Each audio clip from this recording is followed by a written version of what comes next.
Shalom, shalom, amada familia, bendiciones, el Eterno les bendiga, gracias por estar con nosotros en el día de hoy, en este nuevo episodio de La Raíz de Nuestra Fe. Un saludo muy especial para todos ustedes, para todos los amados que nos escuchan en diferentes partes del mundo. Bienvenidos, bendiciones, gracias por estar de regreso en el día de hoy. Para los amigos que nos escuchan por Spotify o por Apple Podcast, Google Podcast, bendiciones, bienvenidos al episodio del día de hoy. Hoy vamos a estar hablando acerca de un tema muy interesante y espero que puedas estar con nosotros durante toda la programación. Suscríbanse aquí a nuestro canal de Radio Génesis o de Israel Casa Integral o en mi propio canal de Camilo Alfaro. Allí está siendo distribuido todo este material para que todo el mundo sepa acerca del Mashiach, Yeshua HaMashiach. Amén. Ese es el punto principal de todo esto. Hoy vamos a estar hablando acerca, por supuesto, de la vida de Moisés. Estamos hablando durante estas semanas en el nuevo libro de Shemot. Y como ustedes saben, en La Raíz de Nuestra Fe lo que queremos hacer es, pues, por supuesto, tocar diferentes temas. Queremos tocar diferentes temas del Parashá. No vamos a ir en orden, sino vamos a tocar temas que son importantes para nuestra vida. Así que espero que puedas quedarte con nosotros y que puedas compartir este material con otras personas, que envíes el link allí donde nos estés escuchando, copia el link, envíaselo a otras personas. Vamos a hablar acerca de la vida de Moisés y también relatos que se comparan al de nuestro amado Yeshua HaMashiach. Y una de las cosas es, por supuesto, ¿qué planeaba hacer Moisés, amados? ¿Qué planeaba hacer Moisés cuando verdaderamente corre de Egipto? Sale huyendo de Egipto. ¿Cuál era su plan? ¿Qué era lo que él verdaderamente pensaba que iba a hacer con el resto de su vida? ¿Verdad? Es muy interesante porque pues nosotros conocemos lo que pasa, pero en ese momento Moisés no sabía qué iba a suceder. Él solo corrió, huyó. Y yo creo que eso es bien interesante que lo podamos hablar, por supuesto, en el día de hoy. Cuando Moisés tenía 40 años, salió de la corte del faraón para visitar a sus hermanos, los hijos de Israel, y se horrorizó al ver el maltrato que sufrían sus propios hermanos. Se dio cuenta de lo que Adonai lo había colocado en una posición de poder para ayudar a su pueblo. Esto es bien interesante. Moisés entendió lo mismo que José. Y yo creo que no hablamos de eso lo suficiente. Cuando Moisés está en esta posición y ve que ellos son hebreos igual que él, ¿por qué nosotros podemos saber eso? Porque, pues, por supuesto la palabra no lo dice, pero la forma como Moisés se expresa después, vamos a hablarlo, él entendió allí de que él había sido colocado allí con una misión, con un propósito igual que José en Egipto. Que sus hermanos no entendieran eso era completamente diferente, pero cuando él ataca al egipcio, movido a compasión por sus compatriotas, Moisés salió en defensa de un hombre que estaba siendo golpeado por un egipcio, y Moisés golpeó al egipcio, lo mató y lo enterró en la arena. Regresó a los hebreos al día siguiente, que tenía un profundo sentido de propósito. De alguna manera debe, por supuesto, cuando uno entiende que tiene un propósito en la vida, pues es que ayudar, entender que tenemos que servir. Y él entendía de que estaba en una misión de Elohim, o sea, que Adonai, alguien había hecho algo en su vida para que él estuviera en el lugar perfecto, en la hora perfecta para ayudar a su propio pueblo. Y cuando Moisés se encuentra con los dos hombres hebreos peleando, intentando meditar entre ellos, en cambio, ellos volvieron su resentimiento hacia él, y el discípulo de Pedro, Clemente, dice que lo representan por envidia, o sea que verdaderamente lo resentían a Moisés por envidia en la posición en la cual estaba Moisés y porque ellos no estaban allí. En el libro de Primera de Clemente 4:10 dice: la envidia obligó a Moisés a huir de la presencia del faraón, rey de Egipto, cuando escuchó esas palabras de su compatriota: ¿quién te ha puesto por juez o por gobernante sobre nosotros? ¿Me matarás como mataste ayer al egipcio? Esto verdaderamente, por supuesto, es bien interesante, ¿no? Pero el mismo Yeshua HaMashiach, nuestro Mesías, en Mateo capítulo 13, verso 57 nos dice que Yeshua enseñó que un profeta no tiene honor en su propia casa. O sea, los de su propia casa, no. A veces es bien difícil ver a un pastor, a un líder dentro de tu propia casa, porque lo conocemos, ¿no? Y Yeshua mismo nos enseña de que muchos de los profetas no son ni amados ni queridos en su propia tierra. Así como los israelitas inicialmente rechazaron la autoridad de Moisés, también el liderazgo judío en los días de los apóstoles rechazó la autoridad de Yeshua. Así como Moisés desapareció solo para reaparecer una generación más tarde y traer la rendición de Egipto, así también Yeshua ha sido ocultado y será revelado en la última generación para producir la redención final. Esto es muy interesante porque la historia de Moisés, la historia de Egipto, la historia del Éxodo, tenemos que verla desde esa perspectiva. Recuerde que hay diferentes niveles cuando uno lee la Torá. Y uno de los niveles que tenemos que estudiar parashá es la salida de Egipto, como nosotros también, o sea, de cómo nosotros también salimos de un nivel bajo a un nivel de honor y todo lo que Adonai hace para rescatarnos a cada uno de nosotros.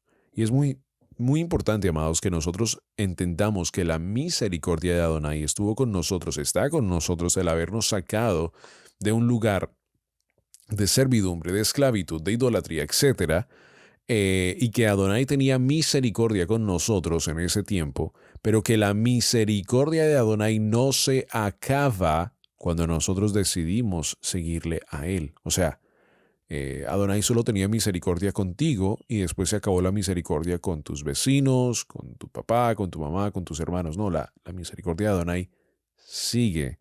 Y Baruch Hashem que siga porque verdaderamente sin la misericordia de Adonai, ¿dónde estuviéramos hoy? Y esa misma misericordia es la que tenemos que mostrarle a otros que en ese momento todavía no despiertan, todavía no ven, todavía no entienden, y que verdaderamente poco a poco el Eterno les estará revelando a ellos, que así sea, la verdad de su Torah.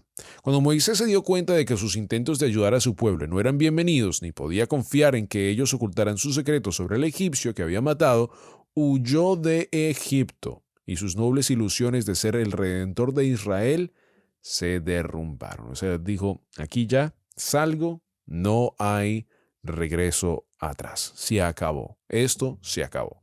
En Hechos capítulo 7, verso 25, la palabra nos dice, supuso que sus hermanos entendieron que Adonai les estaba dando liberación por medio de él, pero no entendieron. Qué tremendo, ¿no? Esto es una comparación a Yeshua HaMashiach también. Como la gente de su tiempo no entendió que el Mesías que quita el pecado del mundo, como dijo Juan, estaba al frente de ellos y ellos no entendieron. ¿Ven la similitud de todas estas dos historias?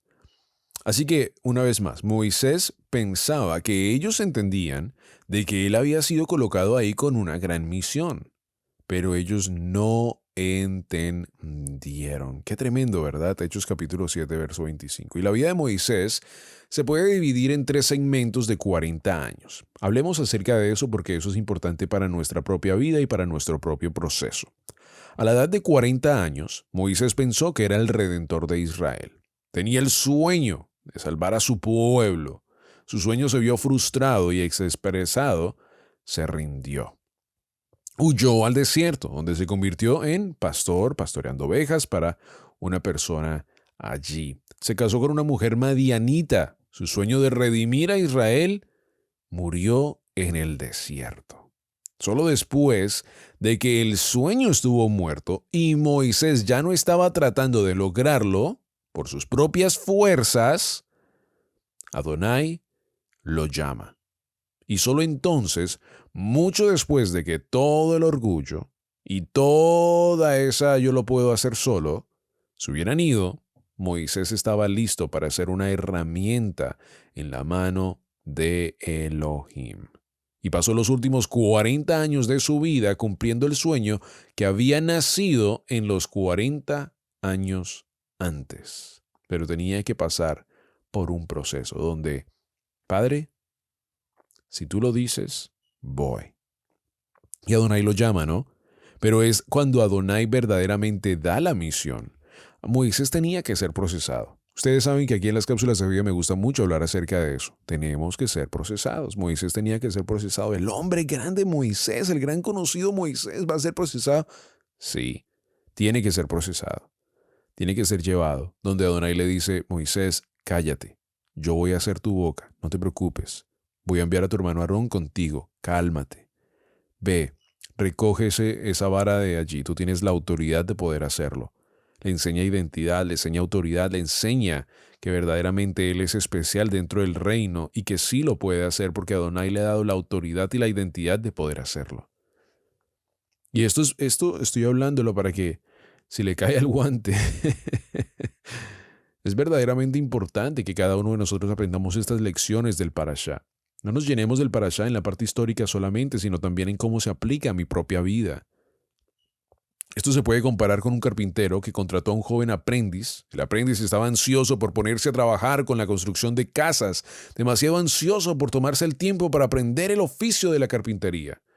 Muy bien, dijo el carpintero. Si estás tan seguro de ti mismo, adelante, construye.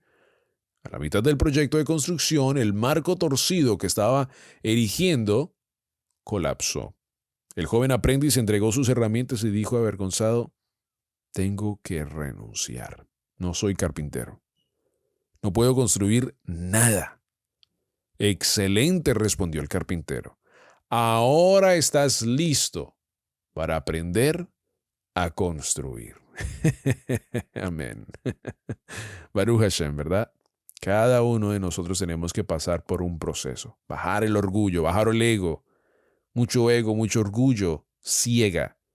Nos quita lo que Adonai tiene para nuestra vida. Y aquí Moisés tenía que pasar en ese tiempo en el desierto para entender de que no era por sus fuerzas, no era porque había nacido en Israel, en ese sentido, en parte hebraica, no era porque era parte de la realeza de Egipto, no era porque era especial, no porque tenía todo ese poder, él podía sacar al pueblo, no. Era Adonai el que iba a sacar el pueblo, pero lo iba a usar a él con una gran misión, ¿sí? La diferencia.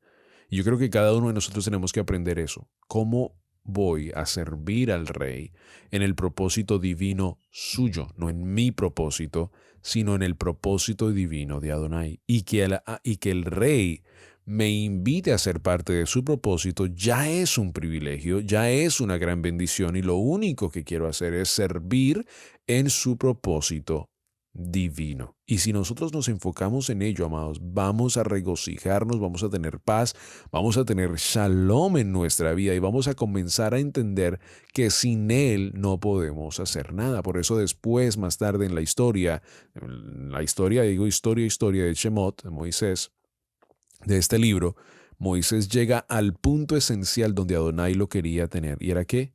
Cuando Moisés dice las palabras, Padre, si tú no vas con nosotros, yo no me muevo. ¡Wow! Diferente ese Moisés, ¿no? Un Moisés completamente diferente que ha sido madurado en el ministerio, que ha sido madurado en un proceso muy difícil. En verdad, para los líderes y pastores que me estén escuchando, ustedes entienden que Moisés pasó por un desierto fuerte, ¿verdad? El pueblo quejón le tocó a Moisés. Pero estamos hablando de 600,000, estamos hablando de un gran número de personas. Y Moisés tuvo que pasar por esa universidad de el madurar. Pero Adonai quería que madurara su fe, que madurara su esencia, su identidad, su autoridad, que entendiera que si él lo había llamado era con un gran propósito. Mis amados, esta semana estaremos hablando de estos temas. Espero que puedas regresar con nosotros. Gracias por estar con nosotros en el día de hoy, en este primer podcast de esta semana. Que el Eterno les bendiga, les guarde. El Eterno esté con ustedes y que todo lo que hagan prosperen. Déjenme recordarles que es un gran privilegio servir a Adonai. Shalom, shalom. Bendiciones.